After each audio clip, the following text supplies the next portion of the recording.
Hello students, welcome to our channel. आज की video में फ्रेंड्स हम यूनिट बी यानी कि विकास एवं व्यवहार के आधार के बारे में अध्ययन करने वाले हैं। जैसा कि हमने यूनिट ए पूरी फिनिश कर ली है, इसका मैं लिंक आपको डिस्क्रिप्शन बॉक्स में दे दूँगी। आज हम स्टार्ट करेंगे यूनिट बी यानी कि विकास एवं व्यवहार के आधार। पहला है हमारा विकास के आधार, जिसमें दो तरह आएंगे। देखिए, वंशानुक्रम और वातावरण। यानी कि विकास के जो आधार हैं वो दो हैं, वंशानुक्रम और आधार। अब देखिए, पहले हम देखते हैं वंशानुक्रम एवं आनुवांशिकता यानी कि हेरिडिटी।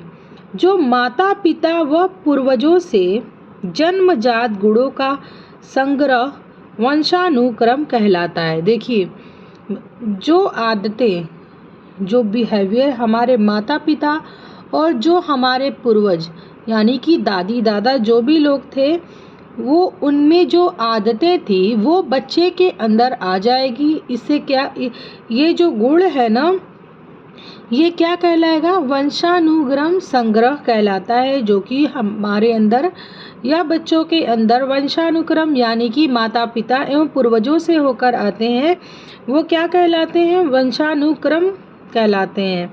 जैसे कि शारीरिक संरचना, बुद्धि, इटीसी।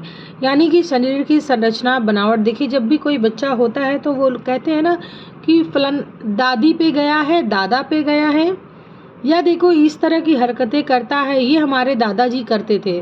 तो ये क्या है? ये हमारा वंशानुक्रम यानी कि हेरिडिटी है। अब देखिए, दूसरा हमारा है वातावरण एवं पर्यावरण यानी कि एनवायरनमेंट।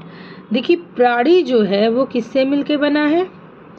परि प्लस आवरण यानी कि पर्यावरण।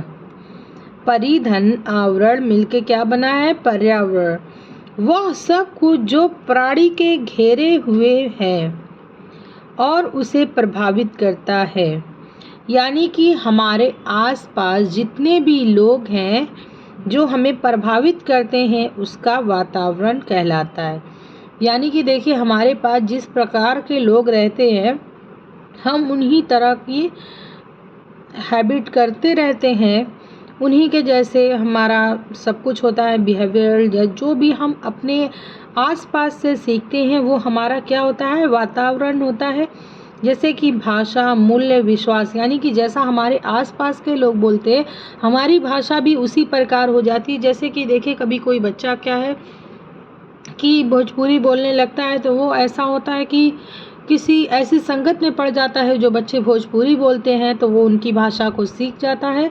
तो यही हमारा पर्यावरण कहलाता है, यानी कि हमारे आसपास का वातावरण।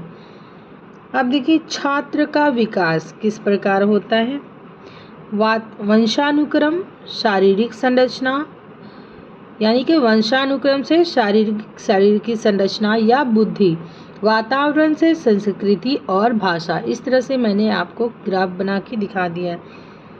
अब देखिए, बाल विकास के दो प्रमुख आधार कौन कौन से हैं?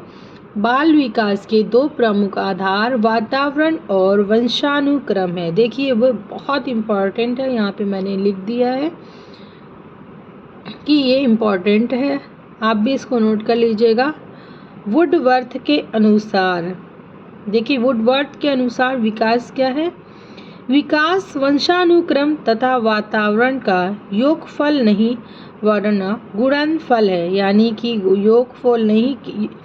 योगफल नहीं क्या है? गुणनफल है। देखिए, विकास क्या है? वंशानुक्रम और वातावरण। स्किनर के अनुसार देखिए, इन्होंने क्या कहा कि विकास प्राणी और वातावरण की अंतःक्रिया का उत्पाद है। यानी कि हम जो है, ये हमारे विकास के लिए वातावरण से अंतःक्रिया का उत्पाद है। अब देखिए, दूसरे नंबर पर क्या है? व्यवहार के आधार। टू टाइप्स इसके दिए हैं, मूल प्रवृत्तियां और सामान्य प्रवृत्तियां। पहले हम पढ़ेंगे मूल प्रवृत्तियों के बारे में, जो कि जन्मजात होती हैं। क्या होती हैं? जन्मजात होती हैं। हमेशा पूछता है क्वेश्चन, मूल प्रवृत्तियां कैसी होती हैं? तो मूल प्रवृत्तियां जो है वो जन्मजात होती हैं। इसको ऑप्शन में पूछता है, जन्म से पहले होती हैं, जन्मजात होती हैं या जन्म बाद होती हैं। मूल प्रवृत्तियाँ जो है वो जन्मजात होती हैं। अब देखिए वुडवर्थ जी के अनुसार उन्होंने क्या कहा, मूल प्रवृत्तियाँ क्रिया करने बिना सीखा हुआ स्वरूप है। क्रिया करने का बिना सीखा हुआ स्वरूप है, यानी कि वो इस प्रकार क्रिया करती हैं, वो सीख के नहीं करती हैं। जो क्रिया बच्चा कर रहा है वो सीखे हुए, यानी कि उसको किसी ने सिखाया नहीं है कि हाँ तुम इस तरह से बोलो या ये भाषा बोलो। वो क्या है, वो उसकी जन्मजात है ना। जैसे कि भूख, भोजन की खोज, ये क्या हमारा भूख जो है वो हमें कोई सिखाता है? नहीं, ये क्या है, ये जन्मजात होती हैं। देखिए जन्मजात कौन कौन सी प्रवृत्तियाँ हमारे अंदर होती हैं। भय, डर, यानी कि पलायन, भाग जाना, डर के भाग जाना, ये भी हमें किसी ने नहीं सिखाया। ये क्या है, ये हमारे अंदर अपने आप यानी कि जन्मजात हैं। अब देखिए श्रेष्ठता की भावना, यानी कि आत्म स्थापना, कष्ट, क्रोध और लोभ, संग्रह प्रवृत्ति, यानी कि अधिकार की भावना, ये सब हमारी क्या है, ये हमारी सारी जन्मजात चीज़ें हैं। अब देखिए सामान्य प्रवृत्तियाँ क्या हैं, ये भी जन्मजात होती हैं। जैसे कि अनुकरण, यानी कि नकल करना। नकल करना क्या हमें कोई सिखाता है? नहीं। सहानुभूति, दूसरों के दुख को सामान्य सा महसूस करना, यानी कि अपना दुख सबसे ज़्यादा लगता है और दूसरों का दुख बहुत ही हल्का, सामान्य लगता है। ये क्या है, ये हमारे अंदर अपने आप होती हैं। अब देखिए निर्देश और सुझाव के बारे में बात करते हैं। किसी प्रस्ताव को बिना तर्क के स्वीकार कर लेना, यानी कि कोई हमारे पास ऑफ़र आया है, उसको हम बिना समझे, बिना किसी से पूछे, बिना तर्क किए स्वीकार कर लेना, ये क्या है।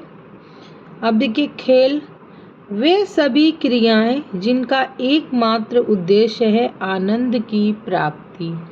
वे सभी क्रियाएं जिनका उद्देश्य है आनंद की प्राप्ति, यानी कि खेल का उद्देश्य क्या है, खेल में जितनी भी क्रियाएं होती हैं उनका उद्देश्य क्या होता है, आनंद प्राप्त करना। यहाँ पे हमारी यूनिट बी कंप्लीट होती है। अब यूनिट सी के बारे हम नेक्स्ट वीडियो में बात करेंगे, यानी कि बाल विकास और विकास क्या है। Thank you for watching.